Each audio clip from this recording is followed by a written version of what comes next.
말씀드리고 함께 읽어보도록 할 텐데요. 오늘 우리가 함께 읽을 설교 본문은 누가복음 12장 5절 말씀이 되겠습니다. 누가복음 12장 5절을 다 같이 함께 읽어보도록 하겠습니다.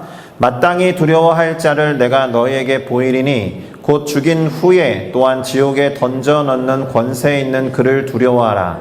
내가 참으로 너희에게 이르노니 그를 두려워하라. 아멘. 자, 저는 방금 우리가 함께 읽은 이 누가복음 12장 5절 말씀을 가지고 너의 관심이 어디에 있느냐라는 제목으로 누가복음 12장을 함께 살펴보려고 합니다. 그러니 제목을 함께 따라 고백해 보시면서 이 질문에 대한 대답을 나름대로 내려보시고요. 또 깨달은 것을 우리의 삶과 신앙에 적용하는 다짐도 해보셨으면 좋겠습니다. 제목을 따라합니다. 너의 관심이 어디에 있느냐? 너의 관심이 어디에 있느냐? 너의 관심이 어디에 있느냐? 너의 관심이 어디에 있느냐? 아멘.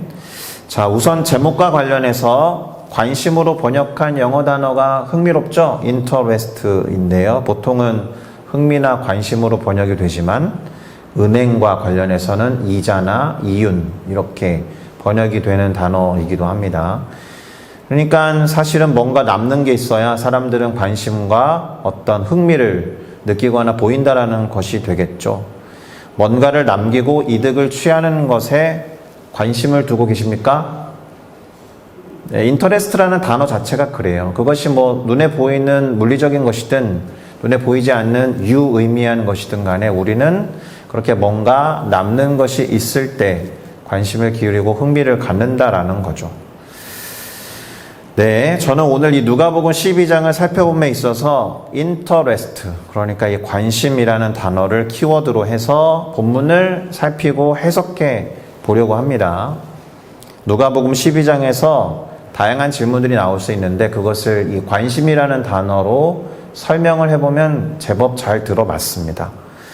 자, 일단 오늘 누가복음 12장은 외식하는 자들, 구체적으로는 바리새인들의 누룩에 대해서 예수 그리스도께서 주의하라고 하신 말씀으로 시작합니다. 외식을 조심하라는 거죠. 뭐 그렇다면 이런 질문을 먼저 할 수 있죠. 사람들이 왜 외식, 곧 가식적이 되는 이유가 무엇일까?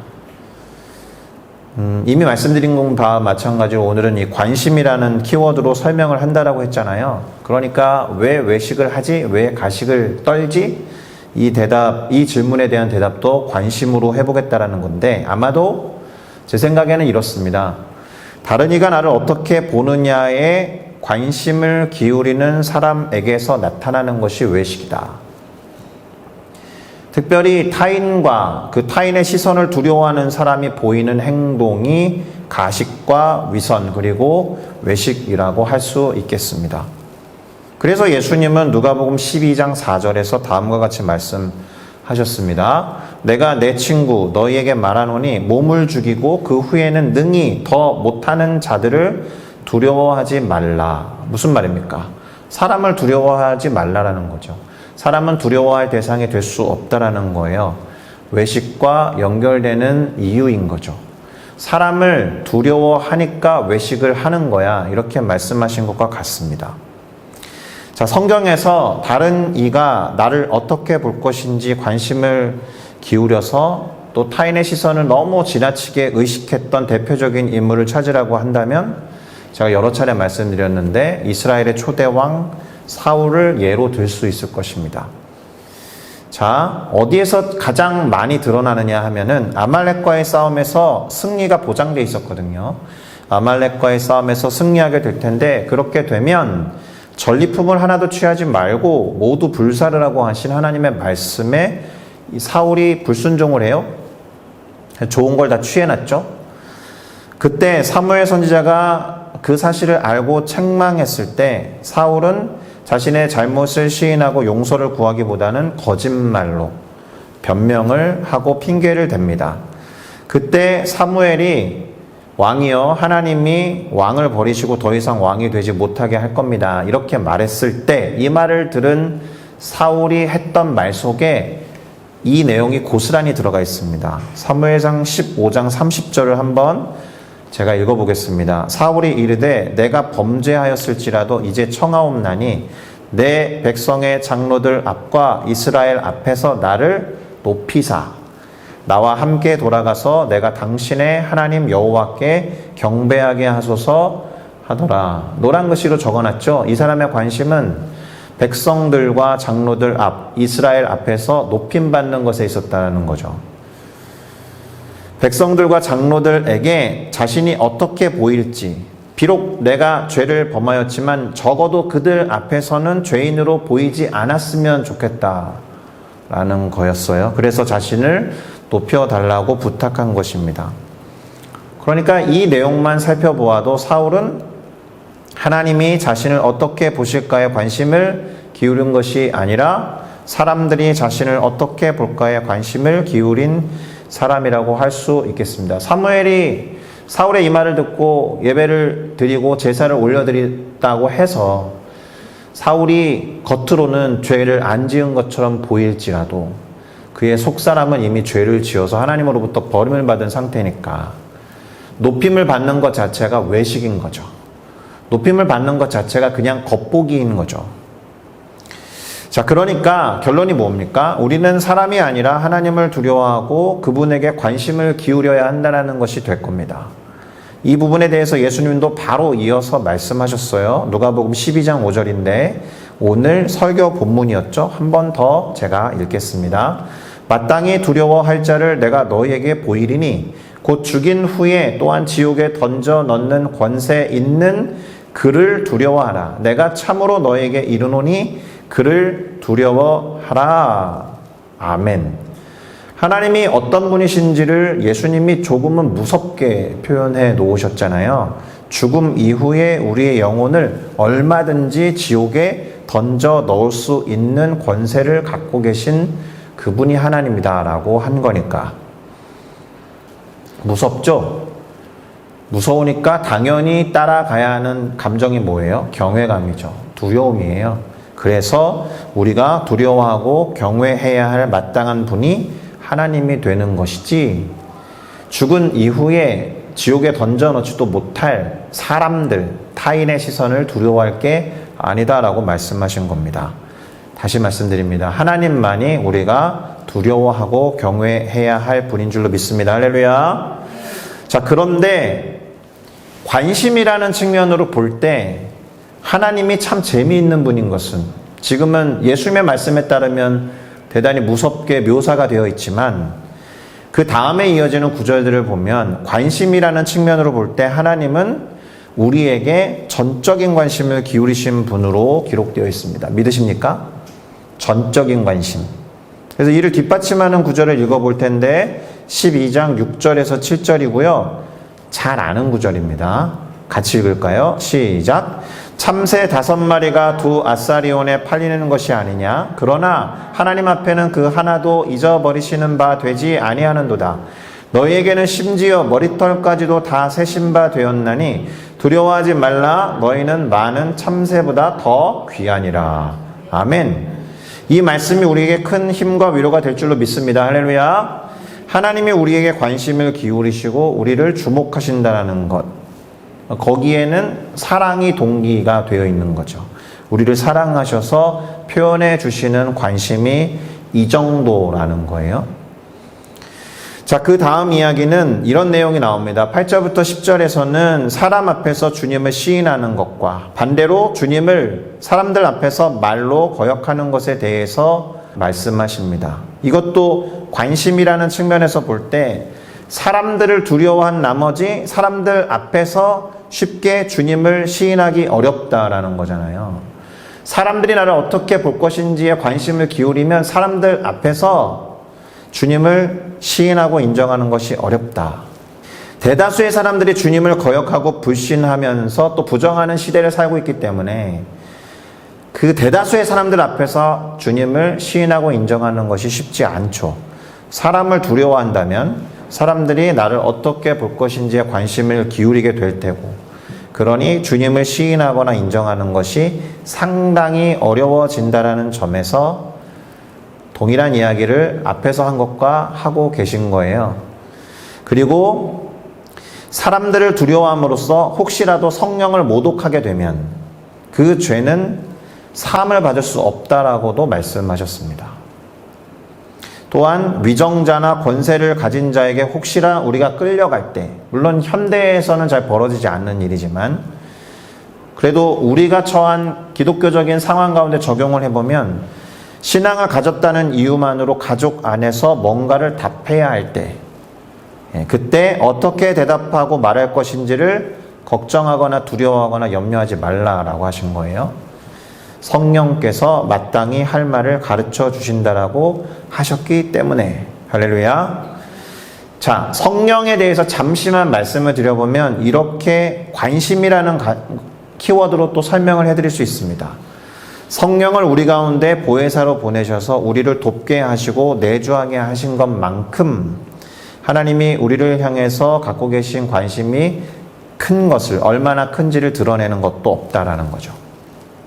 믿으십니까?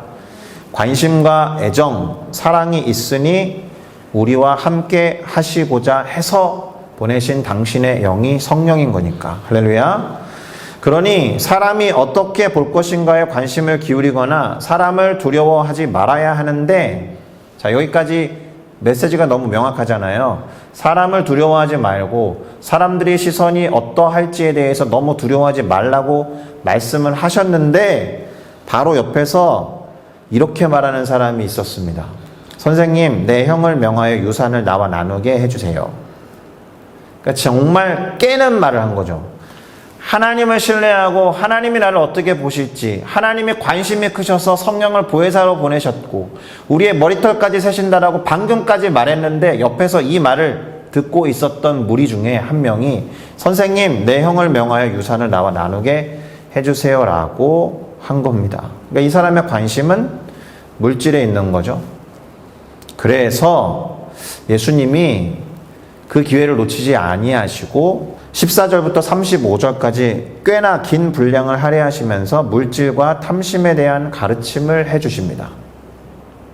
이와 관련해서 핵심이 되는 구절을 먼저 읽어볼게요. 누가복음 12장 22절에서 23절인데요. 제가 읽겠습니다.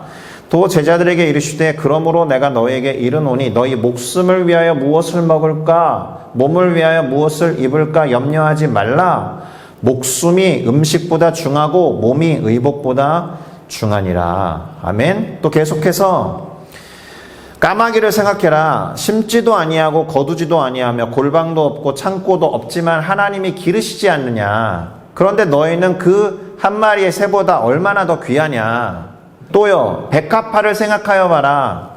오늘 있다가 내일 아궁이에 던져지는 들풀도 하나님이 이렇게 입히시거든 하물며 사랑하는 너희일까 보냐. 이렇게 말씀하시면서 하나님의 관심을 지대하게 받고 전적인 관심을 받고 있는데 도대체 무엇을 걱정하고 두려워하느냐라고 묻고 계신 거예요. 이쯤 되면 이제 그 얘기를 했던 사람 너무나도 부끄러워질 테죠. 그래서 다음과 같은 결론을 말씀하십니다. 29절부터 32절인데 이거는 같이 읽어볼까요? 너희는 무엇을 먹을까 무엇을 마실까 하여 구하지 말며 근심하지도 말라. 이 모든 것은 세상 백성들이 구하는 것이라. 너희 아버지께서는 이런 것이 너희에게 있어야 할 것을 아시느니라. 다만 너희는 그의 나라를 구하라. 그리하면 이런 것들을 너희에게 더하시리라. 적은 무리여 무서워 말라. 너희 아버지께서 그 나라를 너희에게 주시기를 기뻐하시느니라. 아멘. 어디에 관심을 두라고요? 하나님 나라요. 그러면 다 먹이시고 마시게 하시며 입히신다라고 약속하신 거예요. 그런데 마지막 부분에 누가 나옵니까? 적은 무리가 나오죠. 이게 무슨 뜻이겠습니까? 하나님과 그의 나라에 관심을 기울이라고 하셨지만 정작 그런 사람들이 많지 않다는 거죠. 그래서 적은 사람들이라고 일부러 호명하시면서 격려하신 거예요. 다시 말씀드립니다. 하나님과 그의 나라에 관심을 기울이는 사람이 많지 않다. 대다수의 사람들이 하나님을 경외하지 않고 하나님을 두려워하지 않으며 하나님 나라에 관심을 기울이지 않는다라는 말을 적은 무리라는 표현 안에 역설적으로 담아놓은 거예요. 세상적인 염려와 근심으로 살면서 물질적인 풍요에만 관심을 집중하는 대다수의 사람들을 일갈하신 겁니다. 대부분이 그러하니 소수에 속한 사람으로 이 세상을 살아가는 것이 쉽지 않겠죠. 그래서 적은 무리를 격려하신 겁니다. 우리는 적은 무리에 들어갈 것인가? 아니면 대다수의 사람들처럼 먹고 사는 문제에 관심을 기울여서 하나님께 무관심할 것인가? 자, 하나님 나라에 관심을 기울이면 그 나라를 주겠다고 하신 거잖아요. 하나님의 나라를. 그러니 걱정하거나 두려워할 필요가 없는 거죠. 할렐루야. 그러면서 아주 유명한 말씀을 남겨놓으셨습니다. 34절도 같이 읽을게요. 너희 보물 있는 곳에는 너희 마음도 있으리라. 이 말이 정확히 맞습니다. 이제 제가 싱가포르로 오기 전에 캠대학 선교회라는 대학생 선교단체에서 사역을 했는데요. 이 단체가 1980년부터 시작했으니까 올해로 43년 된 단체입니다. 제가 30주년 창립을 기념하는 행사를, 큰 행사 3가지를 디렉팅하는 일을 했었는데, 그때 재정이 막대하게 들었거든요. 그래서 그때 이제 캠을 거쳐간 선배님들에게 후원을 받기 위해서 선배님들에게 던졌던 메시지가 이겁니다. 선배님들, 몸은 함께하지 못하지만 마음은 함께할 수 있습니다. 마음이 있으시면 후원하실 거라고 믿습니다. 이렇게 이야기한 거죠. 예. 저 말에 감동이 됐는지 어땠는지, 하나님이 우리의 창립을 기념하고 예배하는 것을 기뻐하셨기 때문에 막대한 재정이 드는 행사를 전혀 문제없이 끄떡없이 할 수 있었다는 거죠. 선배님들이 캠이라는 선교단체를 대학생 시절에 추억을 담아서 거쳐갔는데, 졸업 이후에도 캠이라는 단체, 캠이라는 후배들에게 마음이 있으니까 재정이 크고 작음에 상관없이 흘러 들어왔다라는 겁니다. 계속해서 물질과 탐심에 대한 가르침이 이어집니다. 제가 첫 번째 파트 1이라고 했었고, 두 번째 파트는 어떻게 되느냐 하면 36절부터 48절인데요. 이때에는 청지기의 비유로 가르침을 주십니다. 여기서의 핵심은 주인을 기다리는 종의 이야기에 있다라는 거예요. 주인이 언제 올지 모른다. 주인이 맡긴 일들을 성실하게 해내고 있어야 되는 거죠. 만약에 외식하는 종이면 주인이 올 때쯤에 열심히 하겠죠. 그러나 외식하지 않고 진실하고 정직한 청직이라면 주인이 언제 올지 모르는 상황에서 처음부터 끝까지 주인을 맞을 준비를 하면서 최선을 다하겠죠. 그런 내용을 담고 있는 결론과 같은 구절을 역시나 읽어보겠습니다. 40절인데요. 그러므로 너희도 준비하고 있으라. 생각하지 않은 때에 인자가 오리라 하시니라. 그러니까 관심을 주인에게 두고 주인을 맞이할 준비를 평소부터 성실하게, 정직하고 진실하게 해야 한다. 그 사람을 예수님이 뭐라고 부르셨느냐? 지혜롭고 진실한 청지기라고 하셨습니다. 그 내용을 담고 있는 42절부터 44절도 같이 읽어보겠습니다. 주께서 이르시되 지혜 있고 진실한 청지기가 되어 주인에게 그 집 종들을 맡아 때를 따라 양식을 나누어 줄 자가 누구냐? 주인이 이를 때 그 종이 그렇게 하는 것을 보면 그 종은 복이 있으리라. 내가 참으로 너희에게 이르노니 주인이 그 모든 소유를 그에게 맡기리라. 아멘. 진실하고 정직한 청지기가 열심히 하고 있는 것 보니까 주인은 더 큰 걸 맡길 수밖에 없는 거죠. 청지기의 관심이 어디에 있어야 되는 거예요? 지혜롭고 정직하고 진실한 청지기는 그래서 자신에게 얼마가 떨어지는 소유에 관심 있는 것이 아니라 주인의 재산, 주인의 소유, 주인 자체에게 관심을 기울이는 사람이 지혜 있고 진실한 청지기다라는 거예요. 기본적으로 주인을 경외하는 사람을 말합니다. 지금까지 잘 따라오고 계시죠? 제가 지금 계속 이야기를 관심에 초점을 두고 요약해드리고 있는 거예요. 그런데 이 누가복음 12장에서 정말 이해가 안 되는 말씀을 예수님이 꺼내세요. 그게 무엇이냐 하면 갑자기 예수님이 꺼낸 말씀이 이거거든요. 내가 세상에 화평을 주러 온 것이 아니라 도리어 분쟁하게 하려 함이로라. 자, 이 말씀을 하시고 이와 관련된 예를 듭니다. 5사람이 있는 집에서 둘이 셋이 분쟁한다든가, 아버지가 아들과 아들이 아버지와 어머니가 딸이, 그 다음에 뭐 딸이 어머니와 뭐 시어머니가 며느리와 며느리가 시어머니와 분쟁할 거라고 하셨어요. 이 말씀 안 해주셔도 사실 오늘날 많이 일어나는 일이죠. 그런데 예수님이 도리어 그렇게 하고자 왔다라는 게 그럼 무슨 의미겠습니까? 예수님이 우리가 알듯이 평화의 왕이잖아요. 모든 막힌 담을 허물러 오셨잖아요. 관계를 회복하러 오신 분이 되려 분쟁하게 하러 왔다라고 하니까 이해가 안 되는 난해한 구절처럼 보입니다. 그러면 이것도 관심이라는 키워드로 설명을 할 수 있어요. 무슨 말이냐? 사람들은 자신이 관심을 어디에 두느냐에 따라서 고민하고 갈등하고 때때로 충돌합니다. 가치관이 충돌하는 것, 세계관이 충돌하는 것 다 들어보셨을 거예요. 자신이 관심을 기울이고 있는 영역의 이야기가 아니면 다른 관심사의 이야기가 귀에 안 들어와요. 그럼 어떻게 돼요? 내 말 듣고 있는 거야?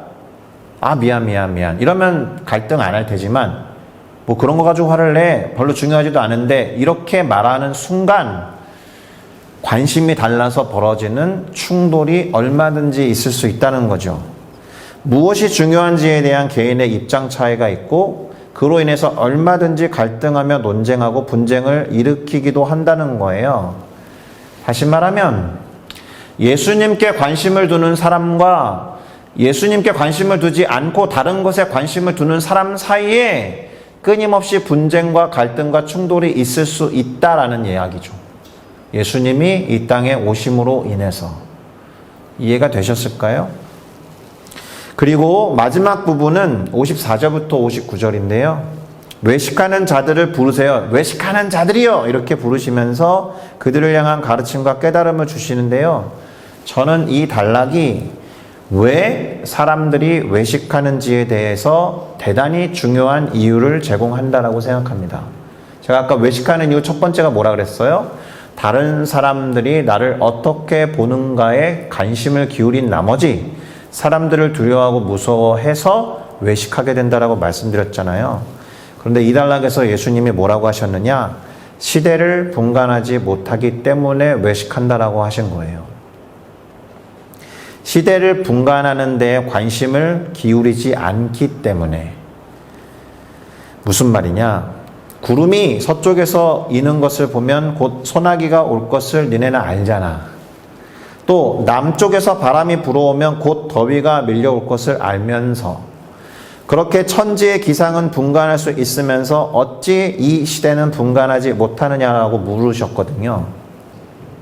그러니까 이것은 그들이 어찌하여 옳은 것을 스스로 판단하지 아니하느냐. 무슨 말이에요? 외식하는 사람들이 옳은 것을 판단하지 않고 옳은 것에 관심이 없어서 내가 지금 속으로는 옳은 짓을 하지 않고 있으니까 겉으로 옳은 척 하는 외식을 저지른다는 거죠. 시대를 판단하고 분간하는 것에 관심을 기울이지 않기 때문에 지금 이 시대에 마땅히 해야 하는 어떤 일들을 하지 않고 자신의 유익을 구하면서 속으로 그것을 감추고 외식을 한다는 겁니다. 자, 여기까지가 누가복음 12장의 전체적인 내용이고 관심이라는 키워드로 요약을 해드린 거예요. 이제 핵심적인 말씀을 드리면서 설교를 마무리하도록 하겠습니다. 우선 너무나도 당연하듯이 우리는 관심을 하나님께 두어야 하는 거예요. 그것이 신앙의 정의입니다. 신앙을 관심으로 표현한 신학자가 있습니다. 폴 틸리라는 사람인데요. 그 사람이 신앙은 궁극적인 관심이라고 말한 바 있습니다. 신앙은 궁극적인 대상을 향해서 관심을 기울인 상태, 이렇게 표현한 거예요. 실제로 우리가 믿는 하나님께 시선을 두고 그분을 우러러보는 것이 신앙이라는 단어의 사전적 의미거든요. 그리고 우러러본다라고 했잖아요. 그 우러러본다라는 말에서 예배와 경배라는 개념도 나와요. 그분을 높이고 나를 낮춰야 하니까. 그러나 이때의 경배와 예배는 단순히 행위만을 말하는 것이 아닙니다. 행위만을 의미한다면 그것만큼 강한 가식과 외식도 없을 거예요, 아마. 그보다는 절대자 하나님을 향한 관심, 그분을 두려워하는 마음, 그리고 그분을 사랑하는 마음에서 비롯된 자연스러운 행위가 예배가 되고 경배가 되어야 할 줄로 믿습니다. 할렐루야. 앞서 언급한 사울왕의 이야기에서 우리가 잘 아는 유명한 구절이 나오죠. 무엇인지 잘 아실 겁니다. 사무엘상 15장 22절인데요. 같이 읽을까요? 사무엘이 이르되 여호와께서 번제와 다른 제사를 그의 목소리를 청종하는 것을 좋아하심같이 좋아하시겠나이까? 순종이 제사보다 낫고 듣는 것이 순양의 기름보다 나음니. 이렇게 말했습니다. 그러니까 사울이 아말렉과의 싸움에서 승리하고 좋은 걸 죄다 취해놓고 자신을 위해서 좋으니까 그것을 알아차린 사무엘에게 변명하기를 좋은 것으로 하나님께 예배하기 위해서 좋은 것으로 하나님께 제사로 드리기 위해서 그것을 킵해 놓은 겁니다 라고 변명하니까 그때 했던 말입니다. 순종이 제사보다 낫습니다. 하나님의 음성을 듣고 순종하는 것이 순양의 기름으로 드리는 제사보다 낫습니다. 이렇게 이야기한 거예요. 예배와 제사가 그 형식만 남을 때, 그러니까 사울과 같이 마음에는 전혀 그런 마음이 없는, 마음에도 없는 말을 할 때, 다시 말하면 하나님에 대한 관심이 전혀 없을 때, 바로 그때 나타나는 것이 비록 예배와 제사의 형식을 취했지만 외식과 가식인 거예요. 이에 대해서 책망하면서 사무엘 선지자가 했던 말입니다. 자, 이렇게 우리는 하나님이 아니라 다른 이에게 관심을 둘 때, 다른 이의 시선을 의식할 때 사울과 같은 죄를 범하게 되고 바리새인들처럼 외식과 가식을 하게 되는 거예요.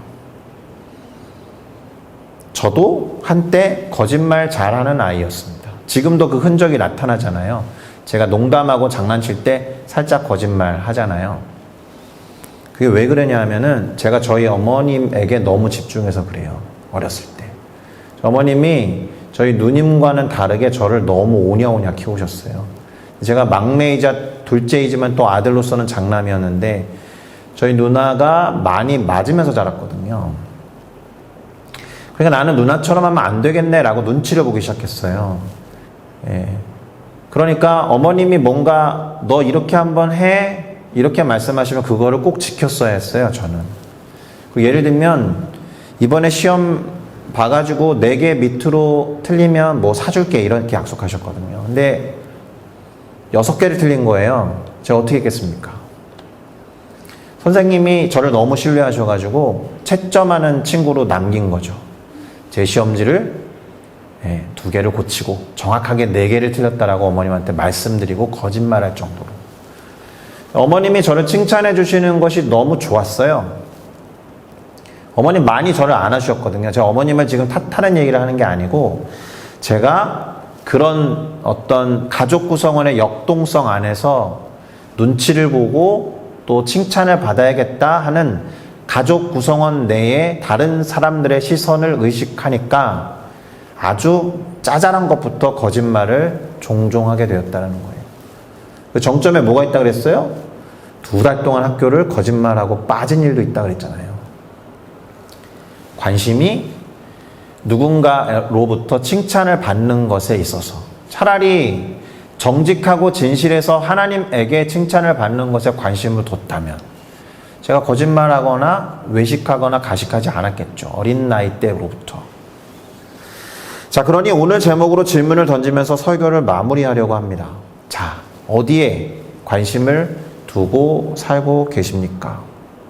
하나님께 관심을 둘 때, 하나님이 나를 어찌 보실지에 관심을 기울일 때 거짓말이나 위선, 가식이 아닌 정직함과 진실함으로 하나님 앞에 서게 될 겁니다. 할렐루야. 그러니 오늘도 하나님 앞에 섭시다. 주님을 경외함으로 섭시다. 그분께 관심을 기울이면서 그분이 나를 어찌 보실지에 집중하면서 충분히 말씀하셨거든요. 네 머리털까지 다 세시는 분이라고. 전적인 관심을 기울이시는 하나님이라고 예수님이 너무 명확하게 말씀하셨거든요. 그런데 그 예수님 옆에서 제 형의 유산을 저에게 나눠주시겠습니까? 라고 말하는 사람이 되지는 말아야죠. 그분이 나를 어찌 보실지에 집중하면서 그분을 우러러보고 신앙하는 우리 모두가 되기를 그리스도 예수의 이름으로 축복합니다. 할렐루야. 같이 기도하시겠습니다.